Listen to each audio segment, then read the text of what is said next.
All things are ready. Come to the feast, because the table has been spread. And those of you who are famished and those of you who are weary, come, and you'll be richly fed.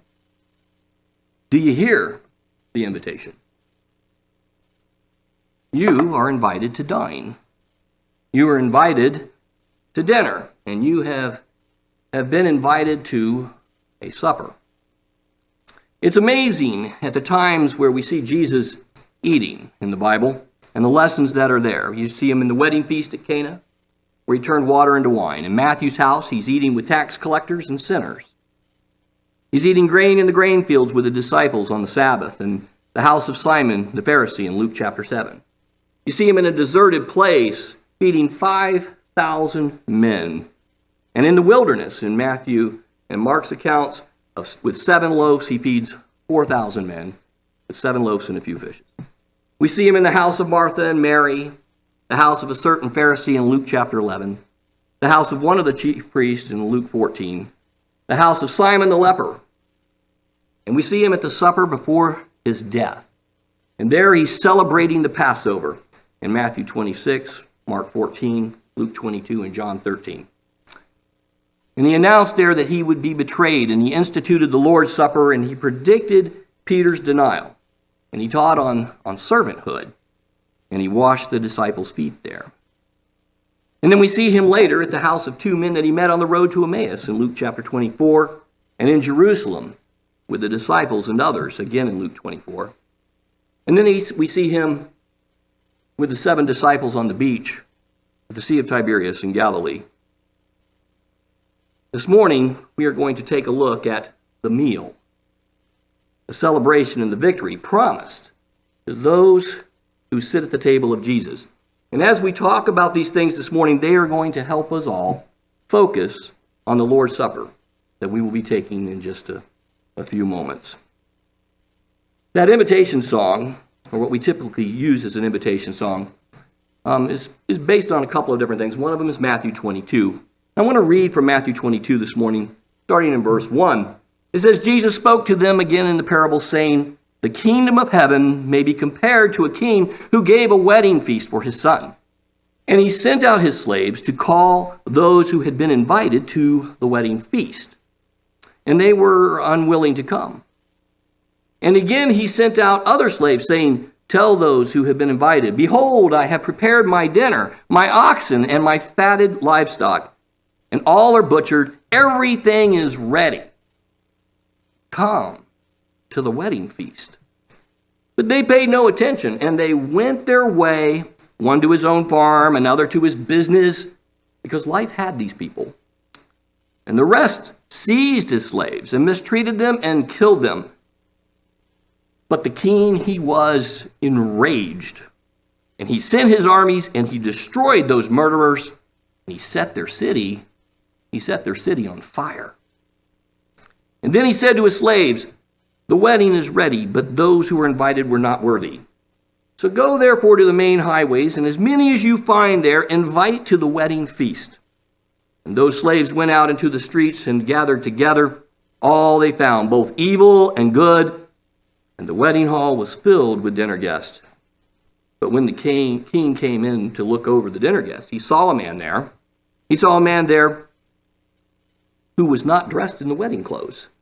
And he said to him, friend, how did you come in here without wedding clothes? And the man was speechless. And then the king said to the servants, bind him hand and foot and throw him into the outer darkness, in the place where there will be weeping and gnashing of teeth. For many are called, but few are chosen. You have been invited to a supper. And the person who invited you might not be someone you wish to be seen with. This meal that is being served may not be something you wish to eat. Your dinner host, when you look at him, he's not attractive. There is nothing in the way he looks to make you really want to give him a second look. Some might even call your dinner host repulsive.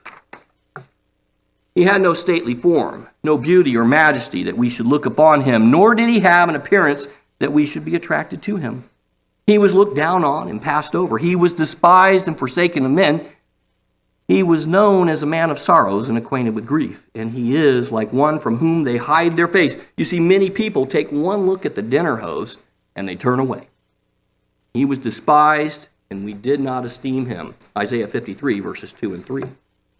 His forehead has a circle of scars all the way around it. It is as though somebody had taken 100 sharp needles and jabbed them around his head. And his hands and his feet, they have terrible scarring on them of some wounds that happened a long time ago. And not only is the host of this supper unpleasant to the human eye, he is unwelcome in human society. Even a polite, politically correct society shuns him. That is why this meal will not be held at Ruth's Chris. There won't be cocktails or hors d'oeuvres at the Venetian Chop House. You see, our host is not welcome in those establishments. This meal will be held outside the city gates, up a dusty hill, to a place that once served as an execution site.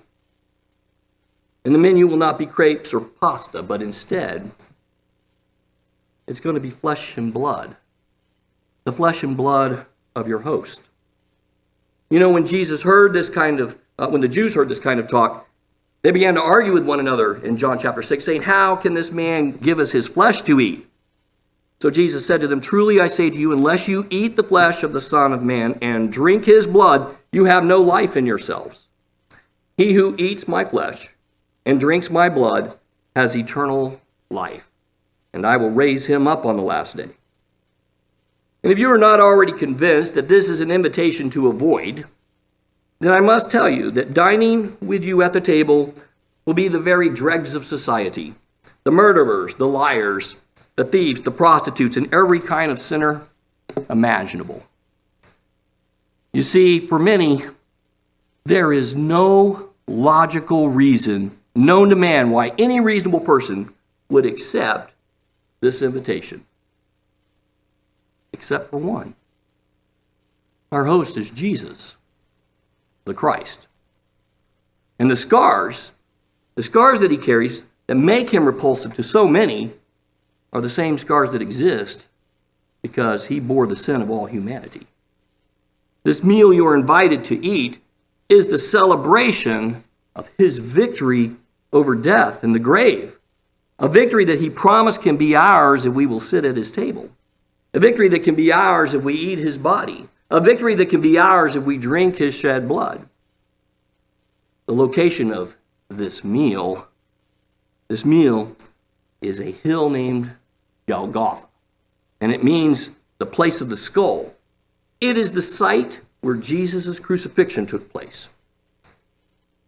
Jesus' victory over the devil becomes clearer to you because you are invited to return to the site as often as you come together in order to remember the reason.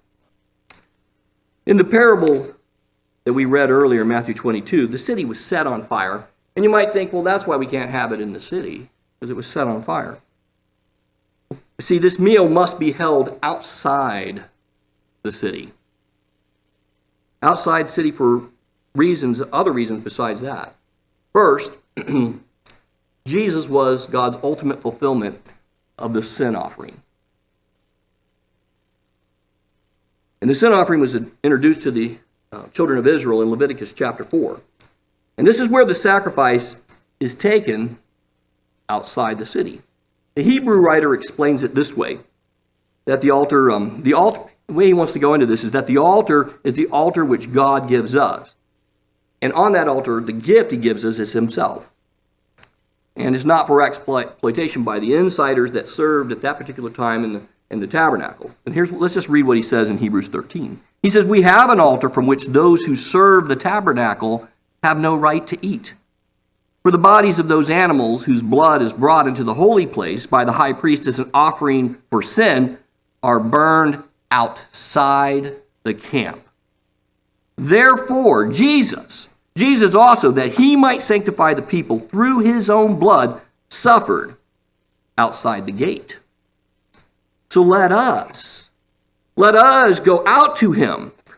Let us go outside the camp bearing his reproach. For we do not have a lasting city, but we are seeking the city which is to come. And when I read verse 13, I'm pretty sure that we are to go outside where Jesus is, where the action is.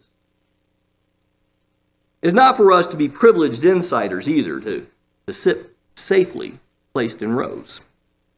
But rather, we are to be taking our share in the abuse of Jesus in the middle of it all. So Jesus took the place of the sacrificial animals and became a sin offering, not for Israel alone, but for all humanity. And because he was the fulfillment of the sin offering, his death too must be outside the city. And his blood was applied to the mercy seat of God, but not in Jerusalem's temple, but rather in heaven's temple. And his body was buried outside the city in a borrowed tomb. Finally, this meal you have been invited to will be held outside the city because the old Jerusalem had no room, no place for Jesus. Jesus was so offensive to man's ways that they crucified him. They put him on a cross as a common criminal. And the ground where he hung was so stained with the blood of the condemned that the Jews, in their proper etiquette, would never allow something like that to take place inside their city. But it didn't matter. Jesus' purpose was not to become acceptable to the world around him, to the old Jerusalem, with its dead rituals, its corrupt politics, and hypocritical leadership. Instead, Jesus died outside of the old city because his purpose was to build a new city. And while we are still looking for that city, the Apostle John already saw it in Revelation chapter 21. He says, "Then I saw a new heaven and a new earth. The first heaven and the first earth passed away, and there is no longer any sea. And I saw the holy city, New Jerusalem, coming down out of heaven from God, made ready as a bride adorned for her husband. And I heard a loud voice from the throne saying, 'Behold, the tabernacle of God is among men, and he,'" that would be God, "'will dwell among them, and they shall be his people, and God himself will be among them. And he will wipe away every tear from their eyes, and there will no longer be any death, there will no longer be any mourning, there will no longer be any crying or pain. The first things have passed away.'" There is but one really great reason to accept the invitation to supper. And the reason is Jesus. All things are ready. Come to the feast. Come to the feast for Jesus and for his victory. Come to the feast for Jesus and receive his forgiveness and renewal. Come to the feast for Jesus and see the new city set on a hill. And although, as Aaron mentioned, we are used to singing "All Things Are Ready" as an invitation song, there is another supper. It's a supper that we all came to partake of this morning. I believe these suppers, these meals, have some things in common. First and foremost, they have Jesus in common. That alone says volumes. But if you come to dine at the suppers that Jesus provides to people, when you come to dine at his table, you must know this. To come to the supper with Jesus, you need to become like Jesus. What does that look like? We already read some of this in Hebrews 13. "Let us then go to him outside the camp, bearing the disgrace that he bore." We need to go outside the camp and share in the suffering. We must leave the old city because, Jesus isn't there anymore. Jesus has left the old life behind to establish a new life, and so must we. And in just a moment, we are going to take the Lord's Supper. And you can't take the Lord's Supper if you are sitting at the world's table. You can't be inside the old city or the old camp. Simply put, you can't be of this world. The Lord's table is about those with a broken and contrite heart. It's not about hypocrisy, where religious leaders tie up heavy burdens and lay them on men's shoulders, but they themselves are unwilling to move them with so much as a finger. Matthew 23, verse 4. The Lord's table is not about dead rituals that are void of God, but rather a living relationship with God. The Lord's table is not about political alliances or social class or money or power.